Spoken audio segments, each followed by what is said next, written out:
things like Terra Luna, FTX blobs certainly didn't help things along because the whole industry is tied into that. And it's all about perception. So from where we're coming from, it's a step in the right direction for the crypto markets in Australia.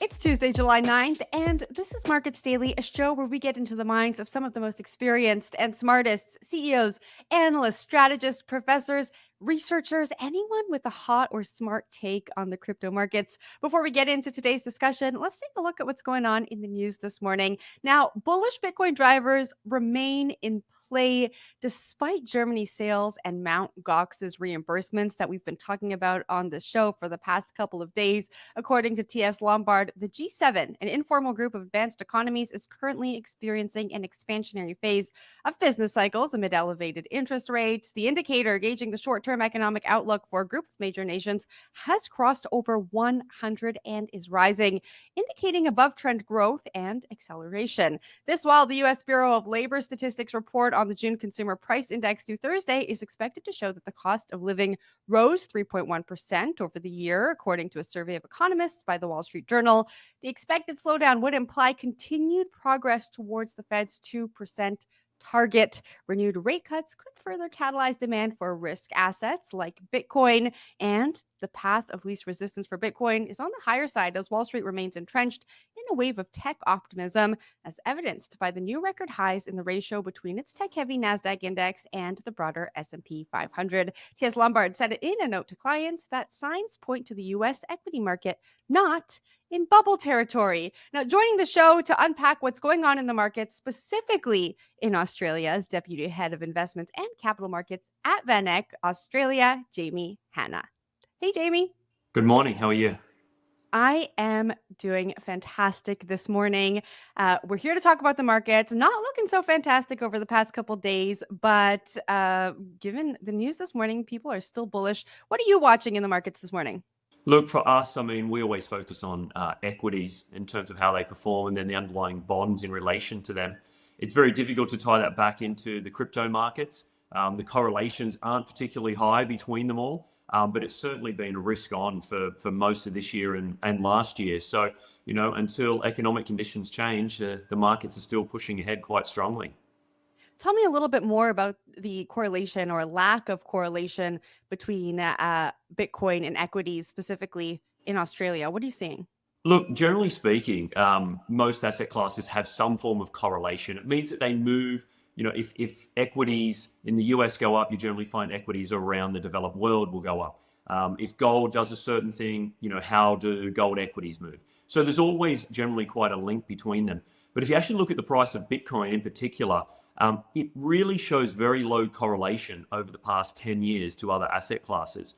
So in terms of portfolio theory, it actually means that crypto, or Bitcoin in particular, is actually quite a good diversifier to a portfolio because it doesn't go up as the rest of the markets go up, and it might not go down when other markets fall. So that type of thing is certainly something you should be looking out for when you're looking at Bitcoin investment in particular. But it does show some tie into the US tech market.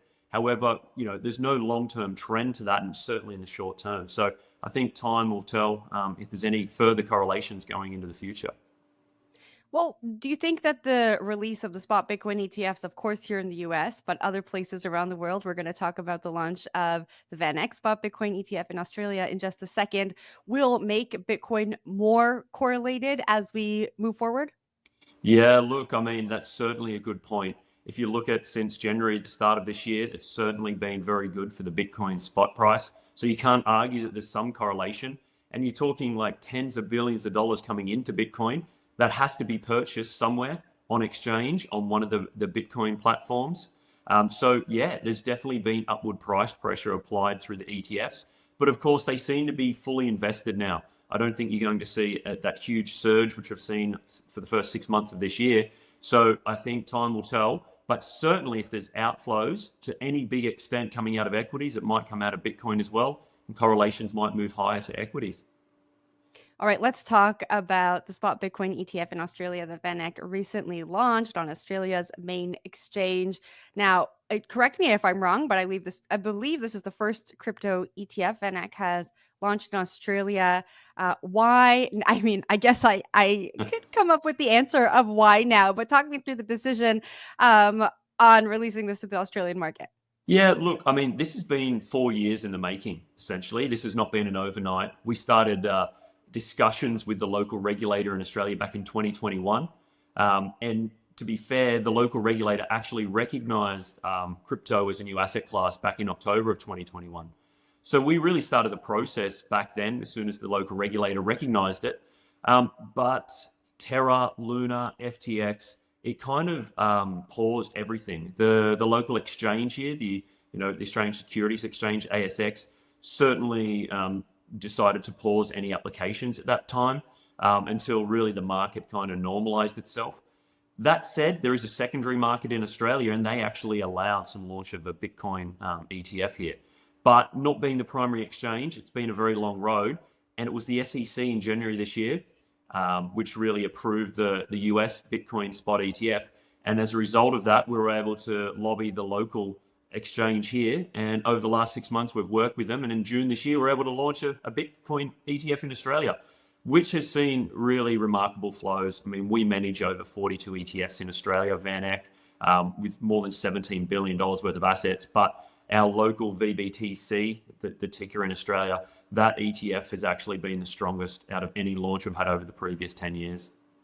What do you think it is about the launch of the Bitcoin ETF that consistently is overperforming other ETF assets? I believe it's the most successful ETF launch in history here in the United States.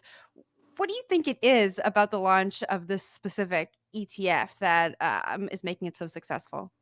Look, it's hard to pinpoint any particular reason, but I feel like a lot of investors are obviously interested in the asset class. So there's a lot of talk, but a lot of people have been concerned, I guess, about buying through various Bitcoin exchanges. There's certainly a lot of stories about people buying in the early days through, I guess, non-reputable exchanges and losing their money, or the people who have lost their key and have lost their assets. So that type of thing always plays on people's minds. So if an already existing regulatory fund or exchange is offering this, it gives some legitimacy to the underlying asset class, and it allows, I guess, investors some form of security and, I guess, safety in knowing that they're essentially applying institutional grade custody, institutional grade and regulated exchange pricing, that they feel more comfortable being able to buy it than if they were buying it themselves through a lot of unregulated exchanges. Talk to me about demand. I believe the product's been on the market for a couple weeks now. You're saying it's the one of the most successful. What have inflows been like? Look, inflows have been really strong. Any new product in Australia is very difficult to get significant inflows at the start. And this one has shown that we've got quite a strong retail presence immediately. There's been a lot of buying through platforms which would otherwise be associated with mum and dad investors. There's certainly been some of the biggest uptakes at this early stage. What it hasn't seen at the moment is institutional or I guess, advised money coming through financial advisors, but they're obviously restricted in what they can recommend under local regulations. So it's a really work in progress, but the initial uptake has been extraordinarily strong, and I presume it will continue. And it's certainly getting a lot of media attention, certainly getting a lot of press. So from that point of view, it's in people's minds at all times. Over here in the US, we saw asset managers, holding educational seminars for investors about Bitcoin and Bitcoin ETFs and what this is and what it means and how to allocate it in a portfolio. How are you addressing education for Australian investors? Yeah, look, I mean, we're running a lot of webinars. We're doing a lot of media. Our website offers a lot of information. So we're out there in the public eye, really educating. VanEck as a whole, from our US entity, has a digital assets team who are some of the leading, I guess, experts in this space. We've had them presenting to Australians. So we're really utilizing some of our deep knowledge, our deep history in the crypto space as a firm to really educate locals. We get a lot of queries, and we're always open to any information that people want or any information or questions they might have. We're really taking the time through our sales team, through our education packs, to really help people understand as much as they can. Are you getting any questions about other ETFs? Other crypto ETFs have launched in many different areas around the world. Are investors coming to you and asking, when might there be an ETH ETF? When might there be a Sol ETF? Absolutely, absolutely. At the moment, I mean, it's really just Bitcoin and ETH, if anything, in Australia, which would be available. We only have Bitcoin. Certainly, people are looking at Solana and a few others. So yeah, there's lots of questions around that. But at this stage, the regulatory environment really isn't there to open it up to a host of others. VanEck itself runs a series of non-Bitcoin Solana, some of the other altcoins out of Europe as an exchange traded node, which people can access. So VanEck as a whole has options available, but in Australia, we're bound by our local regulations, and so we have to operate within that framework. And lastly, I want to talk a little bit about that regulatory process. You said you applied 4 years ago here in the US.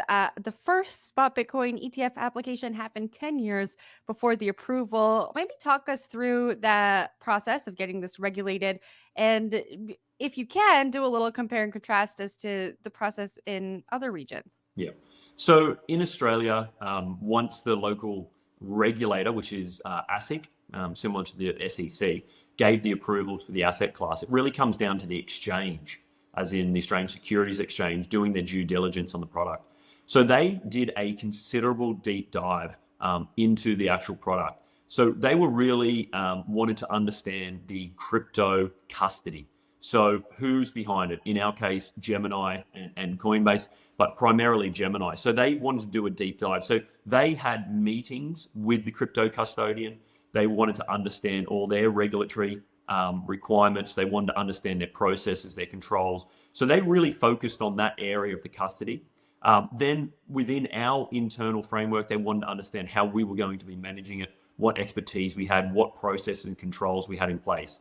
Then they look at insurances, the business operating environment. So it's very difficult for a non-global firm or a firm without some form of background in either ETFs or crypto to get anything into the market, because it was an onerous obligation. Having launched over 40 ETFs in Australia, I can tell you that not once have we ever had such a deep dive into the product before launch. So comparing it to other jurisdictions, it's been onerous in every jurisdiction. No local regulator, no local exchange has just been completely on board with launching a crypto ETF or ETN. It's been a lot of work on everyone's part, because within every organization, there's always people who have a dim view, or a view that they don't really appreciate crypto assets. And so they'll put roadblocks in place, or they'll want extra assurances to ensure that, that nothing can go wrong within the process. So it's been a long process, it's been a long road. As I said, things like Terra Luna, FTX block certainly didn't help things along, because the whole industry is tied into that. And it's all about perception. So from where we're coming from, it's a step in the right direction for the crypto markets in Australia. And I think globally, with the US launch of their spot Bitcoin ETF. And I think from here, assuming everything continues as it is at the moment, that, we could see, further inflows and further loosening of the regulatory environment to allow different coins. Jamie, we're going to have to leave it there. Thank you so much for joining the show. I know you're in Australia, so it's pretty late at night for you right now. We hope you have a good night. It was a pleasure chatting, and congratulations on the launch. Thank you very much. Great to chat.